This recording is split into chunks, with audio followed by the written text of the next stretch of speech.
जैसे the sentence which the distinction the characters of the modern civilization our definition, कह रहा है कि ये लाइन जो लिखा गया है किताब का, आपको किताब हिंदी के साथ पूरा पढ़ाया गया, तो ये लाइन जो लिखा गया इस किससे लिया गया है, तो आप इसको बोलिएगा इंडियन सिविलाइजेशन, हाइलाइटेड किया गया है Indian civilization and I believe that the civilization India has evolved is not to be beaten in the world.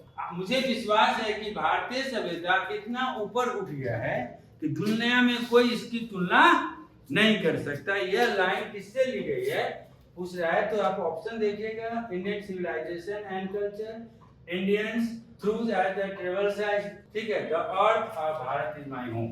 तो ये लिया गया है किससे, इंडियन सिविलाइजेशन एंड कल्चर से, वो हम देखेंगे। तीसरा नंबर क्वेश्चन कर रहा है कि my experiment with the truth was written by, my experiment with truth that is the book name that written by the Mahatma Gandhi, ठीक है।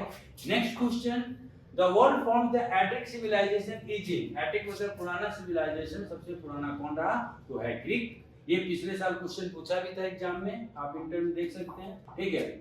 Dash viewed the large cities and stared at the useless incumbents. Our ancestors द्वारा मानना था कि बड़े शहरों में लुभाना और घुसाना और लोगों को बांध के रखा जाता है, मतलब एक बंधन में, मोह माया में, उसमें हमारे एंसेस्टर ने बात बताई, यहाँ भरे के आवर एंसेस्टर जो उनका ये नजरिया था या ये मानना था, इस तरह से। डैश है कि Indians were the satisfied with their confidence, कह रहा है कि छोटे गांव में रहकर कौन संतुष्ट रहते थे, तो हमारे एंसेस्टर, हमारे पूर्वज छोटे गांव में रहकर संतुष्ट रहा करते। नेक्स्ट क्वेश्चन कर रहा है कि डैश प्रेफर द स्पिरिचुअलिटी और मैटेरियलिटी, तो गांधी अभी तो क्वेश्चन आपने देखा है 2 नंबर में, Gandhi ji prefer the spiritualism to the materialism.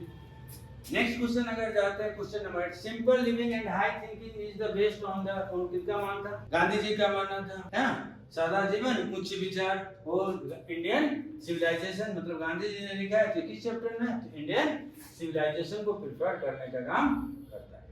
Next question इसका आता है, perhaps were the rulers of ancient Egypt, perhaps एक जगह था जो पूरी तरह से खत्म हो गया, वो किसका रूल निभाता था, मतलब किसके संपर्क में ज्यादा आता था, वो था इजिप्ट। कह रहा है civilization is the state of development of a people, civilization राज्य का जो होता है वो ज्यादातर किसको विकास करने का काम करता है, डेवलप, तो पीपल को डेवलप करने के लिए यूज किया जाता है सिविलाइजेशन। नेक्स्ट क्वेश्चन आ रहा है, Indian glory is that it is the Indian glory immovable, कह रहा है कि यह कभी अचल है, मतलब इंडिया की खुशी जो है वो अचल है, कभी घूमने वाला नहीं। क्या dash was the spirituality leader then a politician, Mahatma Gandhi was the spiritual leader then a, Mahatma Gandhi ही एक धार्मिक नेता और एक राजनीतिज्ञ भी थे।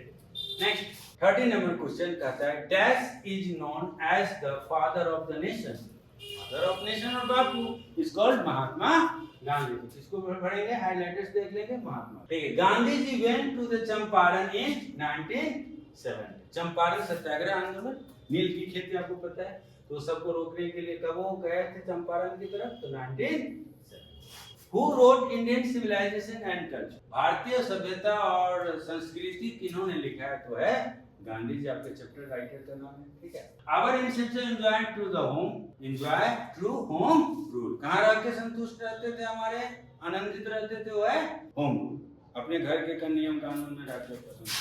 Has civilization taught us to be a more dash towards the more friendly, first question आपने 2 नंबर से देखा था, towards the one another by more friendly।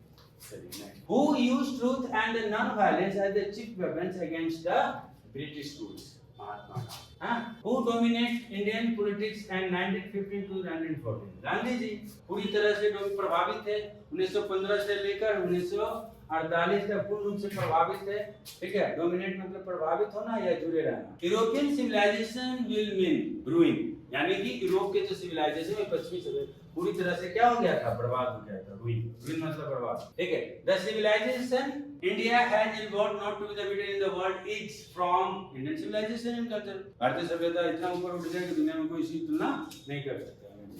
22 number question, a man is not necessarily happy because he is rich or unhappy because he is poor, is taken from, किससे take, आदमी, यह जरूरी नहीं कि आदमी अगर अमीर है तो खुश होगा और गरीब है तो नाखुश होगा। यह लाइन किससे लिया गया, तो ये लाइन इंडियन सिविलाइजेशन और कल्चर से लिया गया। अब आता है question number how free the way लिया गया दूसरा चैप्टर जो शुरू होगा वो आगे के चैनल में देख लेंगे। भारत इज माय होम, ये रहा आपके इंडियन सिविलाइजेशन शॉर्ट क्वेश्चन और ऑब्जेक्टिव क्वेश्चन।